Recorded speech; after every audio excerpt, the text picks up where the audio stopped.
السلام علیکم ورحمۃ اللہ وبرکاتہ۔ جب سے پنجاب میں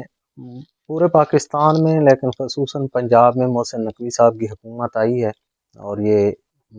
ویسے کہنے کو تو نگران حکومت ہے،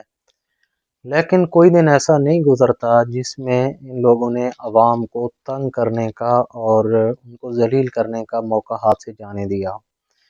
پہلے تو یہ اساتذہ کرام سے انہوں نے پنگا کر لیا، اور کتنے دن جو ہے ان کے ساتھ احتجاج، جلسے جلوس، سکول بند اور ایسے حالات رہے۔ اس کے بعد ہر اس کام میں ابھی انہوں نے جو میڈیسن کا شعبہ ہے اس میں انہوں نے کئی ایسے پنگے کیے ہوئے ہیں، جو ڈسٹریبیوشنز ہیں اور میڈیکل سٹور والے ہیں، کہ ان کو انہوں نے کوشش کر رہے ہیں کہ اگر ایسا ماحول بنایا جائے کہ اگر 1000 بندہ کسی جگہ پہ کام کر رہا ہے تو اس میں سے صرف 10 لوگ کام کرنے والے رہ جائیں، باقی سارے دوڑ جائیں، بجائے اس کے کہ حکومت کچھ ایسے وسائل مہیا کرتی کہ کاروبار آسان ہوتا، لیکن انہوں نے اس کے بجائے روڑے اٹکا رہے ہیں، اور کاروبار جو کہ پہلے بہت برے حالات ہیں انٹرنیشنلی، اور یہ معیشت ویسے تباہ ہوئی پڑی ہے، اور مہنگائی اتنی زیادہ ہے، اور پہلے بہت سارے مسائل کا سامنا ہے، اور اس کے اوپر یہ ہر روز جو ہے نا کوئی نہ کوئی ایسا کام، شاید یہ بس ان کا کام ہی یہی ہے کہ بیٹھے بس سوچ کے آتے ہیں ہر روز نقوی صاحب، نگران وزیر اعلیٰ اور ان کی کابینہ، کہ ہم نے جناب کیا کرنا ہے آج، کس طرح ہم نے لوگوں کو آج ذلیل کرنا ہے۔ ان کا مقصد ہی یہی ہے۔ آج ایک خبر پڑھی کہ پنجاب میں چنگچی رکشے بین کیے جا رہے ہیں، تو جناب چنگچی رکشہ جو ہے اگر آپ بین کر رہے ہیں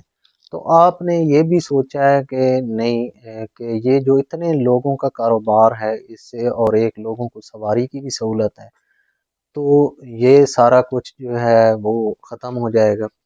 آپ لوگ، کیونکہ یہی مسئلہ ہوتا ہے کہ کوئی اگر الیکٹ ہو کے نہیں آتا تو اس کو ان چیزوں کا پتہ ہی نہیں ہے کہ جو ہے دوسرا، پھر یہ ایک اور ہی خلائی مخلوق ہے، آسمان سے اترے ہوئے لوگ ہیں، ان کو زمینی حقائق بھی پتہ نہیں ہوتے کہ ہمارے ہم ملک میں کیا صورتحال ہے، اور پاکستان میں عام لوگ کے لیے سفر کی کیا مشکلات ہیں، اور اس کے لیے روزگار کے کتنے مواقع ہیں۔ تو اس وجہ سے جو ہے نا یہ ان کو ان چیزوں کو پتہ بھی نہیں ہے۔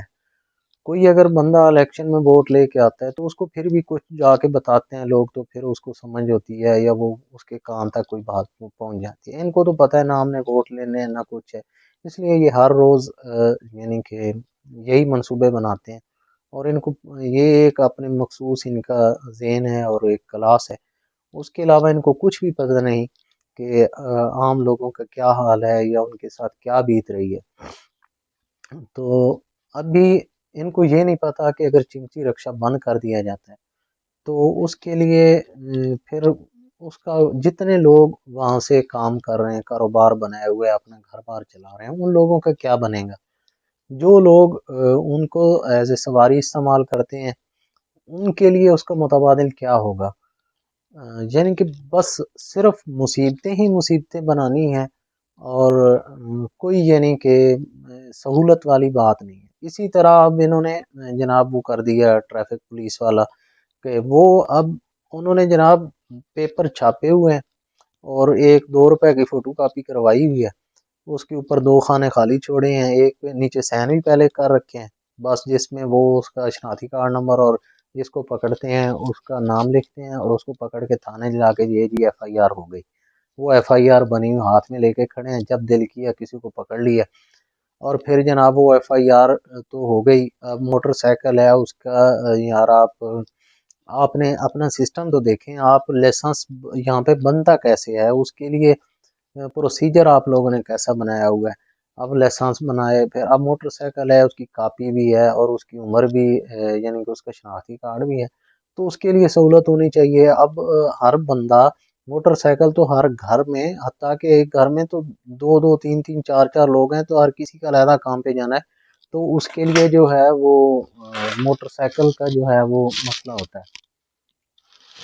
تو اس کے لیے موٹر سائیکل رکھے ہوتے ہیں. تو ایک گھر میں 4 لوگ ہیں. اب ہر ایک بندہ جی اس کے لیے لائسنس بنائے، پھر ان کو فیسیں دے، اس کے لیے کرے. اب پولیس نے جی پکڑ لیا اس کے لیے جناب، وہ کہہ رہے ہیں اچھا جی یہ ہمارا جو ہے نا اس کاغذ جو 2 روپے کا فوٹو کاپی انہوں نے کروائی ہے اور 2 ہندس لکھے، اس کے لکھنے پہ ہمارا 3,000 روپیہ تو اس کا بن گیا. رشوت 12,000 روپیہ دو. پھر جو ہے جناب وہ پولیس والے ہمیں وہاں سے وہ کر رہے ہیں، وہ تھانے سے بندہ باہر آتا ہے. پھر ایک اور بات کہ ایک بندہ جو کبھی اس نے تھانے کا منہ نہیں دیکھا، تو حضرات اس کو پکڑ کے لے جاتے ہیں اور وہاں پہ جا کے حوالات میں جہاں پہ چرسی شرابی اور ڈاکو چور اچکے ہیں ان کے ساتھ اس کو بند کر دیتے ہیں کہ یہ موٹر سائیکل چلا رہا تھا. باقی بندوں کوئی یہ کیا طریقہ کار ہے، یا اس کا کوئی یعنی کہ پوچھنے والا نہیں ہے. لیکن مسئلہ یہ ہے کہ جیسے ہمارے اعمال ہیں ویسے ہی ہمارے حکمران ہیں، اور ہم جو ہے یہ آج اس حالت میں جو ہمارا ملک پہنچا ہوا ہے یہ سب ہمارا اپنا کیا دھر ہے، اور یہاں پہ ہمارا تو سارا معاشرہ ہی کرپٹ ہو چکا ہے. تو ایک پولیس والوں سے ہم کیا گلہ کریں. لیکن بہرحال اللہ کی آس ہے، اور کوئی صورتحال بہتری کے کہیں سے بھی آثار نظر نہیں آتے کہ یہ پولیس، اور خصوصاً ٹریفک پولیس کا تو میں کہتا ہوں نام ہی جو ہے نا وہ جو ہے رشوت پولیس رکھ دینا چاہیے. ان کا تو کام ہی یہی ہے کہ رشوت دو اور بس جاؤ. قانون کی خلاف ورزی کا راستہ یہی لوگ دکھاتے ہیں، خود ہی یہی سکھاتے ہیں، سارا کچھ یہی کرتے ہیں. تو بہرحال صورتحال بہت گمبھیر ہے. غریب لوگ پہلے مہنگائی میں اور پسا ہوا ہے، بجلی کے بل برداشت سے باہر ہیں، گیس اتنی مہنگی ہو گئی ہے، اور جو ویسے یہ بلڈنگز وغیرہ ہیں یہ سیمنٹ سریا اور بجری اور اینٹ اس طرح اتنی مہنگی ہو گئی ہیں کہ وہ کام بھی اس طرح نہیں ہو پا رہے. اور اب جو رکشے چلا رہے ہیں وہ بھی یہ سوچ لیں کہ ان کے بھی جو ہے زیادہ تر ان پڑھ لوگ ہیں، وہ محنت مزدوری کرنے والے ہیں، تو اس کے متبادل ان کے پاس کوئی کام بھی نہیں ہے. تو وہ بھی اب دیکھیں ان کا کیا بنتا ہے.